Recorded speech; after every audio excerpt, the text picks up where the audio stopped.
बिहार निवडणुकीत काँग्रेसचा स्वबळाचा नारा, काँग्रेस प्रभारी रमेश चेन्निथला यांची घोषणा।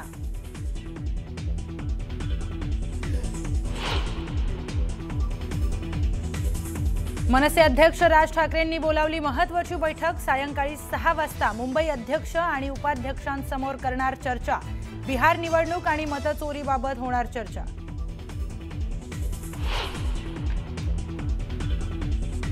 बिहार निवडणुकीनंतर भाजपमध्ये मोठे संघटनात्मक बदल, केंद्रासह राज्यातील संघटनेत खांदेपालट होण्याची शक्यता। राष्ट्रीय अध्यक्ष बदलाबरोबरच राज्यात नवी प्रदेश कार्यकारिणीही जाहीर होण्याची शक्यता।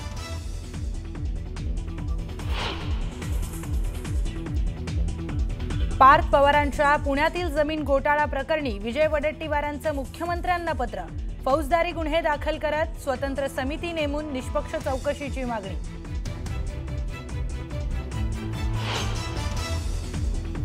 खूप अभिनंदन बिहारबद्दल। मी जरा थोडी कट्टर बीजेपी असल्यामुळे मला फारच आनंद झाला। मी भाजपची कट्टर समर्थक, बिहारमधील विजयाचा आनंद झाला। अभिनेत्री निवेदिता सराफांचं विधान, महेश कोठारे यांच्यानंतर निवेदिता यांच्या विधानानं चर्चांना उधाण।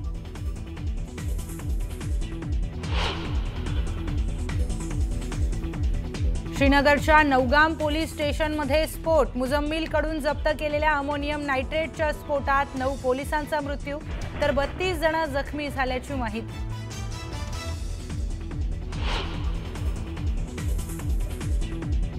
पॅलेस्टाईन गाझामध्ये मदत पाठवण्याचा दावा करणाऱ्या इमाम अहमद रजा फाउंडेशनच्या सय्यद बाबरवर गुन्हा, अनधिकृत संस्थेमार्फत 90 लाख जमा केल्याचं एटीएसनं केलं उघड, पैसे देणारेही रडारवर।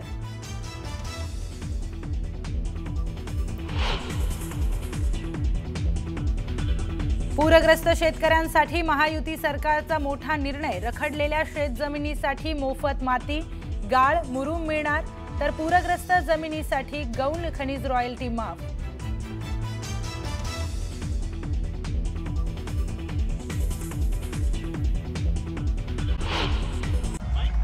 भगवान बिरसा मुंडा यांनी जमीन आणि जंगलाचा लढा, इंग्रजांच्या विरुद्ध लढला, आदिवासी समाजात क्रांती पेटवली आणि इंग्रजांपासून आणि त्याच्या अत्याचारापासून मुक्ती मिळवली।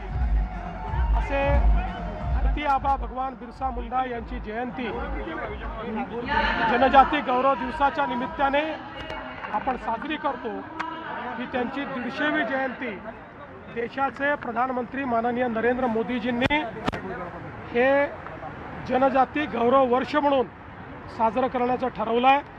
त्यानिमित्ताने धरती आबासारखी योजना 75,000 कोटी रुपये आदिवासी विकासाकरता त्यांनी दिले आहेत आणि त्याचाच एक मोठा कार्यक्रम की ज्यामध्ये आदिवासी संस्कृती, परंपरा, इतिहास या सगळ्यांचं दर्शन घडेल असा आपल्या आदिवासी विकास मंत्रालयाच्या वतीनं नागपूरमध्ये आयोजित करण्यात आलेला आहे।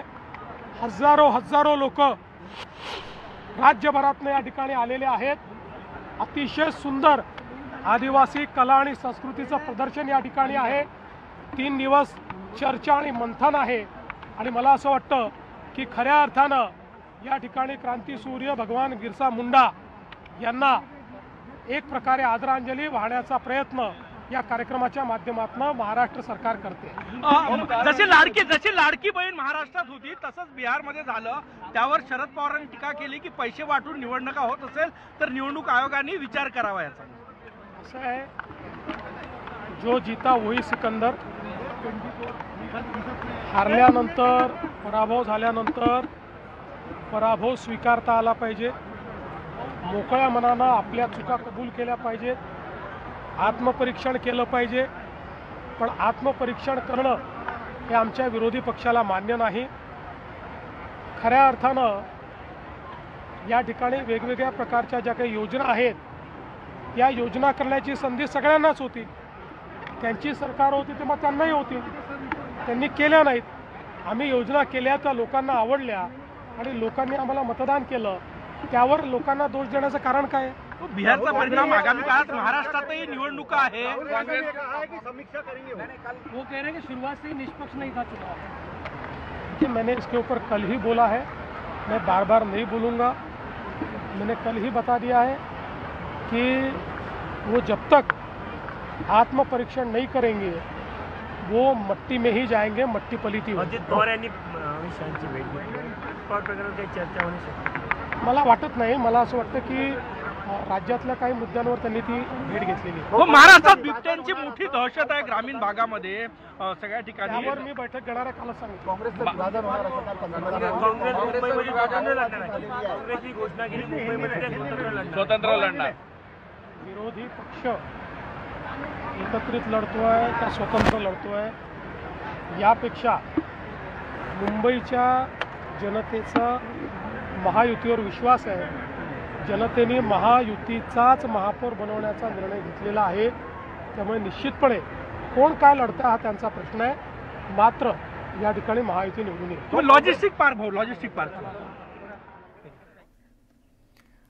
तर विरोधकांनी आत्मपरीक्षण करावं असं मुख्यमंत्री देवेंद्र फडणवीस बिहार निवडणुकीच्या निकालानंतर म्हणालेले आहेत. त्यांची प्रतिक्रिया आली आहे.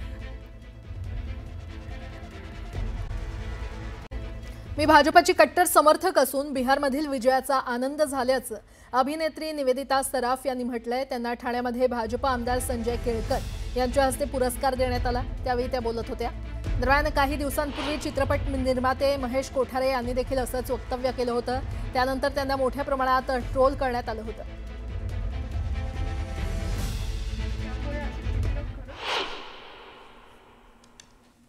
मंचावरती उपस्थित सगळे आमदार संजय केळकर, खूप खूप अभिनंदन बिहारबद्दल.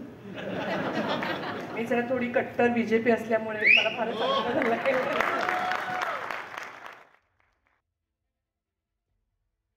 हे आपलं भाजप म्हणजे आपलं घर आहे. पण मी जरा सुद्धा भाजपचा भक्त आहे. मी मोदीजींचा भक्त आहे.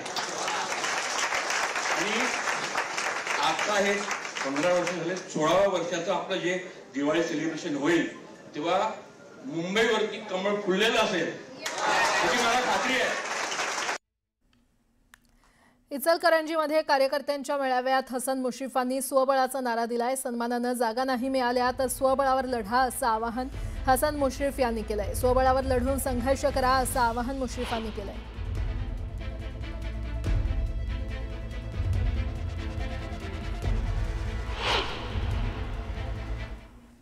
आणि मी आमच्या नेतृत्वाला सांगू इच्छितो की मित्र पक्षांच्यावर चर्चा करा. आपल्याला चांगला सन्मानजनक जर वाटा दिला तर बरं, नाही तर स्वबळावर लढण्याची तयारी करा. राष्ट्रवादी काँग्रेस पक्ष तुमच्या मागे ठामपणाने आणि हिमालयासारखं उभं राहील असा विश्वास या मेळाव्याच्या निमित्ताने मी तुम्हाला. सोलापूरच्या मोहोळ नगर परिषदेतील राष्ट्रवादी शरद पवार पक्षातील वाद चव्हाट्यावर आलाय. मोहोळ नगर परिषदेची जबाबदारी खासदार धैर्यशील मोहिते पाटील यांच्यावर देण्यात आली आहे. यावरून स्थानिक आमदार राजू खरेंनी धैर्यशील मोहिते पाटलांवर टीका केली आहे. मोहोळ मतदारसंघाचा आमदार असतानाही निवडणुकीचं सूत्र मतदारसंघाच्या पलीकडच्या खासदारांना देण्यात आल्यानं राजू खरेंनी नाराजी व्यक्त केली आहे. विधानसभा निवडणुकीत धैर्यशील मोहिते पाटलांनी राजू खरेंचा प्रचार केलाय.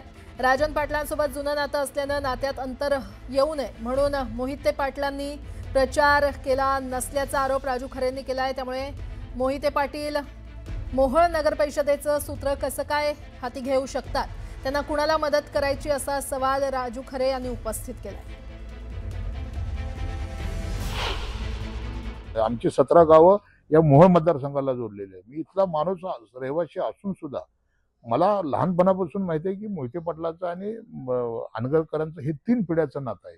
आणि त्या 3 पिढ्याच्या नात्याला कुठं अंतर होऊ नये म्हणून राजू खरेच्या प्रचाराला जायचं नाही अशी भूमिका खासदार धैर्यशील मोहिते पाटलांनी घेतली. आणि ते माझ्या प्रचाराला आले नाहीत. मग आता ते माझ्या प्रचाराला आले नाहीत तर मग ते इथल्या नगरपालिकेच्या निवडणुकीचे सूत्र कसे काय घेऊ शकतात? त्यांना कुणाला मदत करायची? जर पक्षाचे 20-24 नगरसेवक आणि इथला नगराध्यक्ष जर तुतारीवर निवडून आला तर ते त्याचं श्रेय हे त्यांनाच जाईल. जर इथं पक्षाचा पराभव झाला तर त्याचं श्रेय सुद्धा धैर्यशील मोहिते पाटलांना घ्यावं लागेल.